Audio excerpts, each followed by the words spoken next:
برو. بریم دایی. اینو بفرست برای اونی که همین الان ساعت 8:36 PM بفرست برای اونی که همین الان حالت باش خوبه. بریم.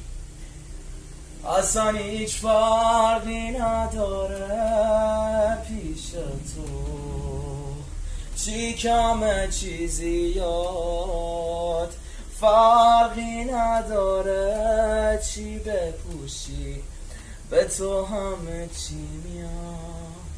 میدونی فرقی نداره پیش تو، چی کمه چی زیاد، فرقی نداره چی بپوشی، به تو همه چی. فرقی نداره پیش تو، چی کمه چی زیاد، فرقی